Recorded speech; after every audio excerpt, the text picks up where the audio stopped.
So wait, I'm Amelia. I'm Annalisa. And welcome to Let's Get Lit. Richer. Okay. That's our name. Okay, so this is episode 1, Bookworms. Amelia's driving, which I'm a little scared about. But whose car is that? This is mine. Oh. So let's just dive right in. I really hope the camera stays for this whole thing. Oh, duh.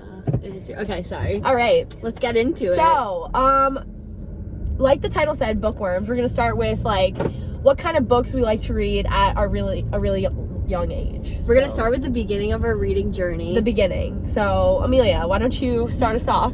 With my favorite books when I was younger? Yeah.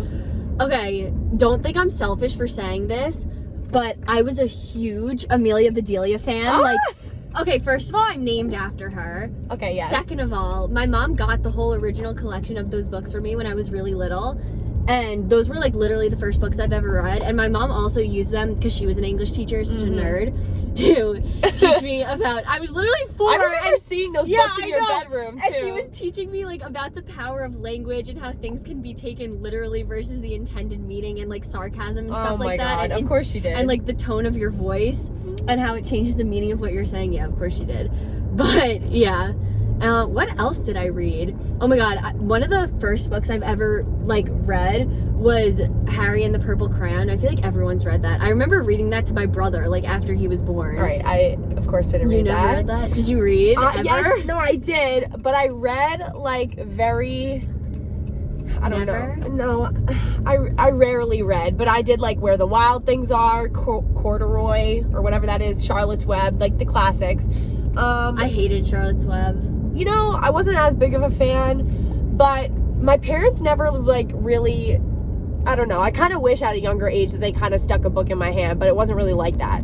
So I kind of didn't really read that much. But anyway, Amelia has a different experience. Okay. So kind of going off that, what's your relationship with literature as a child? Obviously, I just said mine wasn't as great, but you, because you're obviously your mom. Okay, I was like a loser and I didn't have a lot of friends, but I was like the kid who brought a book to recess. I loved reading. I was obsessed with reading. Like when we would go on vacation when I was little, my bag would literally be 20 pounds overweight because I would shove books in it. Oh my God. Like from kindergarten on, as soon as I could read chapter books on my own, that's what I was doing. And like that was how I spent my time. Obviously, like it wasn't how it is now and you could just sit and scroll on TikTok. Right. So the majority of my time was spent reading, and then I spent a lot of time reading when from like 4th grade on to probably 6th grade-ish. There was a series called Goddess Girls, and it was kind of about Greek mythology and turning it into realistic fiction. So I like those books. I'm not a huge like Greek mythology, historical fiction type of person. I've always loved realistic fiction and reading stories like about girls I could relate to. But like I mean I liked those books. And then I also started reading Harry Potter, which was really monumental for me. But those were definitely the 2 main series. I didn't love series because I like to change things up and I would get bored of them after a while. But I had a very strong relationship with literature from a very young age. I would say mine came in, I wrote a lot in my diary. So do you want to just elaborate a little bit on that? No, that's all right. You also drew pictures. I also drew elaborate pictures in my diaries, but yeah, I don't think I read as much. I wrote a lot, I would say. I would write about like my own feelings, but not only that, like my vacations I remember writing about, and like weird stuff. So that's kind of where I really liked to write, not as much read, but write. I definitely wasn't as big of a writer. Like I would never pick up a journal. Right. And like to me that always seemed like too much effort. Like reading to me seemed effortless because I would enjoy it. And obviously at that age I felt like I was being taken away to another world. Yeah. And it was kind of all about expanding your imagination and creativity. But I would have never picked up a diary and written in my. That's so weird because it's literally the opposite for me. I found it so comforting to write, and it was so easy like to just sit in my bed and write whenever I was bored or I wanted to like get something off my chest. I didn't know who to tell. But that's a good habit to have. Yeah, I guess. I don't write in a diary anymore, if we were wondering. Okay, this is a good one. What was the transition from elementary school to middle school like? And like, how did we kind of adapt? Do you want to start or do you want me to I'll start.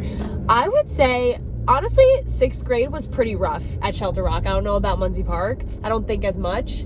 Yeah, but 6th grade was really tough. That's when we got like a lot of our first papers. It was a lot more studying. It was a lot more like you have to do stuff on your own. So in that sense, I think it prepared me for middle school. But I remember specifically English class in general, Kundal was really hard the first year. It was the first time we had summer reading books, The Wizard of Oz, and I think, what was the other one? The Outsiders. Yeah, The Outsiders. That was That's the first a good time. movie. But that was the first time we actually had to do summer reading, and like, Is that Alex? oh my god. That's the first time we had to read something and interpret it on our own, and then like write an actual essay about it. So I think that was like a big change. But I think Kundal definitely helped a lot with the structure of the essay and how to write it, and he was very supportive throughout it. And I thought that was like a big first step for me, learning how to write an actual essay and being proud of something that I wrote all on my own, because before 100%. That it was like very step by step what you had to do, what you write about was all given to you, you know? Yeah, it was almost like before you started middle school, everything was like sentence starters, and all you had to do was fill in your idea. Yeah. Like everything was given to you it. and handed to you on a plate. But I was gonna say, at Muncie Park, I can go.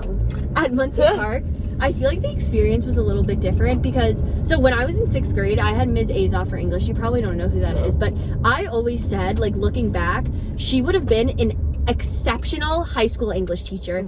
She was tough. She was so strict. She let you do your work on your own, which I really liked, and I really liked her class. It was definitely like, it wasn't particularly hard because I feel like I've always been like kind of English brained, and at that time I still had like spent a lot of my spare time reading, whereas as I feel like I went through high school, English definitely did get harder as it became a lot more inference based and kind of drawing your own conclusions based on text. But I loved that class. I thought she was tough, but I responded well to it. She let you go on your own. There was definitely not a lot of creative writing, but I'm not great with the creative stuff. Like, I feel like you've always been good at that because you're good with art, and you can kind of like see a deeper meaning in that way.